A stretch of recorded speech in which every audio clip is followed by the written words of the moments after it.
In November 1923, a failed painter stood on a chair in a crowded Munich beer hall, fired a pistol into the ceiling, and announced that the German government had fallen. It had not.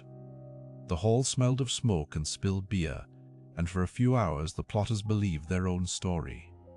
By the next morning he was hiding, and within days he was on trial. Most people would have read that as the end. He read it as the beginning. In the courtroom, he did not apologize. He performed. He turned a clumsy coup into a national drama, and a prison sentence into a book.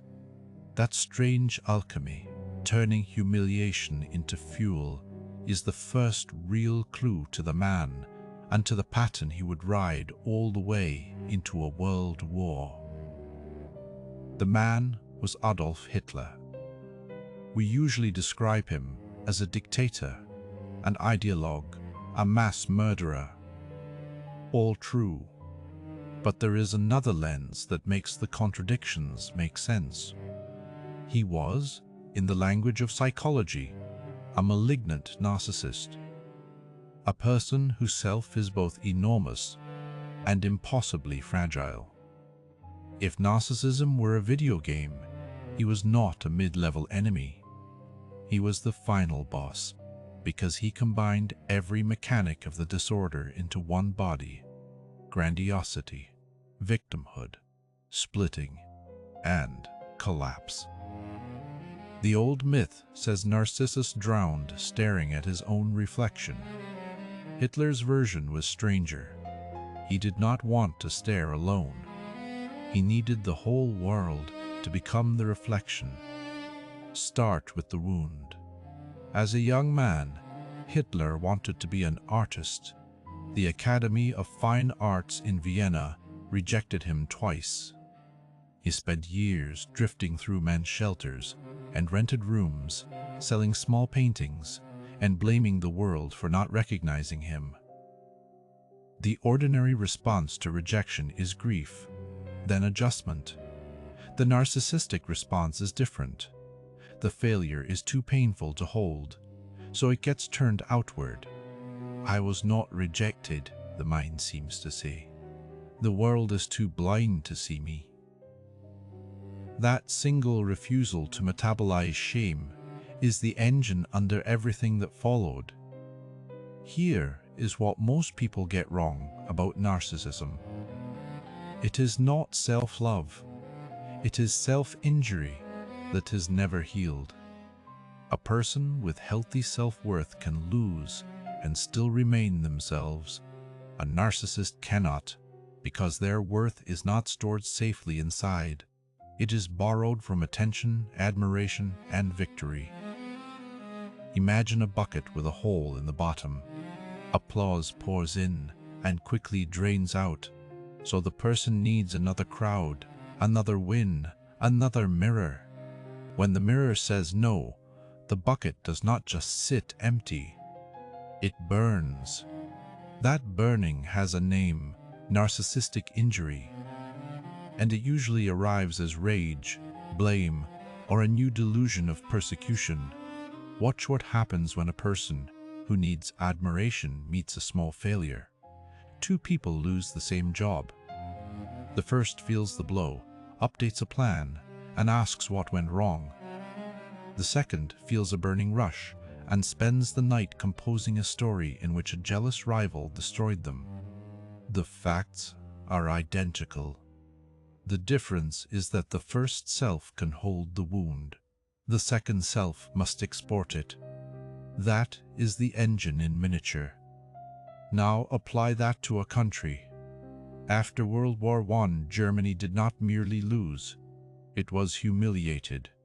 The Treaty of Versailles demanded massive payments, stripped away territory, and forced Germany to accept blame for the entire war.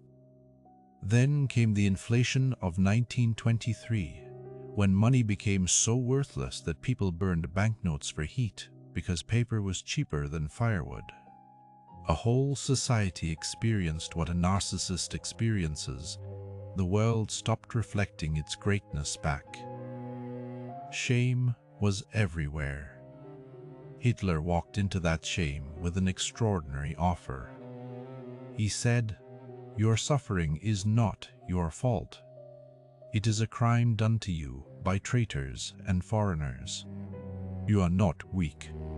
You were stabbed." That message was not rational argument. It was emotional medicine for a wounded collective self. What he did next was even more revealing. He did not ask Germans to quietly rebuild. He gave them a mirror. At the Nuremberg party rallies, tens of thousands of people marched in geometric lines, under columns of light, while Hitler stood above them like a figure in a cathedral. The individual disappeared. The small self, with its private failures and fears, was absorbed into a larger perfect body called the people. This is the second mechanism, borrowed grandiosity. If a narcissist needs a mirror, a mass movement is a hall of mirrors. Each follower gets to feel powerful by belonging to something that cannot fail, and the leader gets a supply of adoration so large it feels like destiny. But there is a catch. The bigger the borrowed self, the more violently it must defend itself against contradiction. If your movement is destiny, then a lost battle or a failed offensive cannot be accepted. It has to be someone's betrayal. This is why Hitler's inner circle became a nest of paranoia. As the war turned, he did not reevaluate his decisions. He blamed generals, weather, the German people, and eventually reality itself. The more facts contradicted the grand story, the more he retreated into a private world where the story could stay intact. Psychologists call this splitting. A healthy mind can hold mixed feelings. I love this person, and I am angry with them. A narcissist under stress cannot. The world becomes black and white. You are either a perfect mirror or a worthless enemy. Hitler's politics turned that private defense into public policy. The pure German and the poisonous other were not just slogans. They were the structure of a mind that could not tolerate ambiguity. The failed coup taught him something crucial. After 1924, he abandoned the gun for the stage. He decided to use elections, laws, newspapers, and radio. The narcissist needs an audience, and democracy gave him the largest audience in history. A family gathered around a radio in an ordinary living room could hear a voice that seemed to know their private shame. He rehearsed his gestures, fine-tuning the performance of certainty, because certainty is the product a grandiose self sells. It does not need to be true. It needs to be felt. The price of that certainty appeared most clearly at Stalingrad. In the winter of 1942 and 1943, the German Sixth Army was surrounded and eventually destroyed. Hitler had refused to allow a retreat. When the catastrophe came, he did not say the words, "I was wrong." Instead, he reframed the loss as heroic sacrifice. Hundreds of thousands of soldiers died, froze, or were captured. But the central mind could only process the defeat as martyrdom. Compare that to a healthier leader. A healthy commander can say the offensive failed and change the plan. That is not weakness. It is contact with reality. The narcissist experiences that same admission as death because the perfect self cannot survive a fact that contradicts it. So he chooses the fact's death instead. The final boss appears fully in the last months.